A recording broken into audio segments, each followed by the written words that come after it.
मु तो I am completely माने सरप्राइज्ड जे मते ए सम्मानता दिया जीवो बोली मु भी जानि नथिली।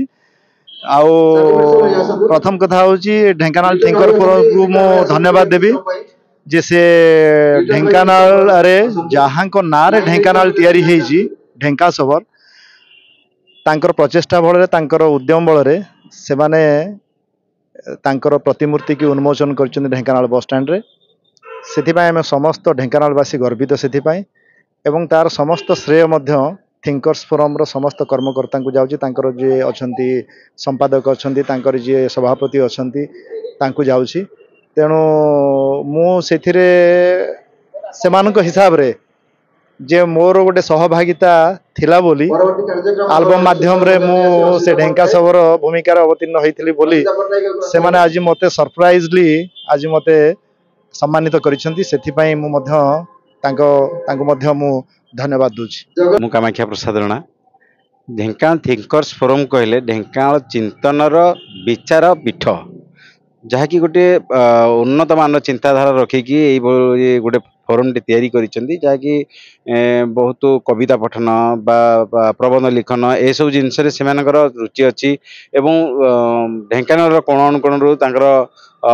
जो व्यक्ति विशेष मानक निजे तांकर व्यक्ति विशेष मानक से स्वीकृति तांकर कलाकार सम्मान हो संवर्धना ज्ञापन करती बहुत सुंदर कार्यक्रम मान कर ढेंकानाल उन्नति पथरे से काम कर जहाँकि 3 वर्षर संस्था जे कि आज ढेंका सबर जहाँ नाम आज ढेंकानाल नामित होती से महाशंकर प्रतिमूर्ति उन्मोचन हो सारी ढेंकानाल तांकरी प्रचेषा बल मु धन्यवाद देवी शतधन्य देवी ढेंकानाल थिंकर्स फोरम समस्त सदस्य मान वैकुंठनाथ द्विवेदी कोषाध्यक्ष ढेंकानाल थिंकर्स फोरम आज आनंदर दिन जे आमर ढेंकानाल थिंकर्स फोरम आज 3 वर्ष पदार्पण करिछि एवं तार वार्षिक उत्सव आपन पाखरे बर्तमान चली सकाळ 7:30 बर्तमान पर्यंत राति 8:30 है बर्तमान सुधा चली 2टी सभा होती भितर सांस्कृतिक कार्यक्रम साहित्य आसर ता सहित संगीत परिवेशन चली समस्ते आज ढेंकानालवासी मुखरित होती आम ढेंकानाल थिंकर्स फोरम जी सामाजिक कार्य और सांस्कृतिक साहित्य उपर आज ढेंकानालवासी मैंने बहुत खुशी आ समस्ते मिलमिशी बर्तमान यही आम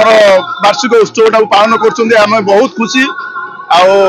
आशा रखू ढेंकानालवासी एमती ढेंकानाल थिंकर्स फोरम को स्नेह श्रद्धा देकर चलतु आम ढेंकानाल को वार्ता दौचु जे आम भी सत्य करुचु जे भविष्य में ढेंकानाल परिशेष आमर माटी माँ सबकि कम कर तार संस्कृति को रक्षा करने जी चेष्टा करने पर्यंत आम करूँ। मु प्रकाश चंद्र राउत संपादक ढेंकानाल थिंकर्स फोरम आज आम अनुष्ठान 3य वार्षिक उत्सव आम गोपबंधु टाउन हल पालन करूँ जेहेतु यही अगस्ट 31 तारिख में आम ढेंका सबर प्रतिमूर्ति उन्मोचन हो जाए सर्वप्रथम आम ढेंका प्रतिमूर्ति ठार संकीर्तन मंडली सह गोटे मशाल शोभायात्रा करूँ गोपबंधु पर्यंत तापर आम प्रथम पर्याय कविता पाठ होता ओडिशार लब्ध प्रतिष्ठित वक्ता मानक आम आनीलु जमीक डॉक्टर निरंजन पाढ़ी डॉक्टर प्रतिभा महारथी डॉक्टर भवानी शंकर मिश्र वरिष्ठ सांबादिक सुभाष चंद्र पट्टनायक एम वक्ता हिसाब से पाइलु साहित्य सभा अति रुधिमंत थिला बहुत गंभीर थिला तापर परवर्ती पर्यायर आमर बर्तमान सांस्कृतिक कार्यक्रम चलुची सांस्कृतिक कार्यक्रम आम कुनि कुनि कलाकार मानक से डाकिक सांस्कृतिक कार्यक्रम करुचु एवं आम किसी साहित्य प्रतिभा किसी सांस्कृतिक कलाकार मानक आम सम्मानित करूँ आम चाहूँ ढेंकानाल सांस्कृतिक उन्नति हो ढेंकानाल ऐतिह्य हो ढेंकानाल इतिहास उन्नत हो एवं ये माटीर जो कलाकार मैंने अच्छा उपयुक्त भाव प्रोत्साहन पातु आगू जातु और ढेंकानाल जो गौरव अच्छी उज्ज्वल रही था।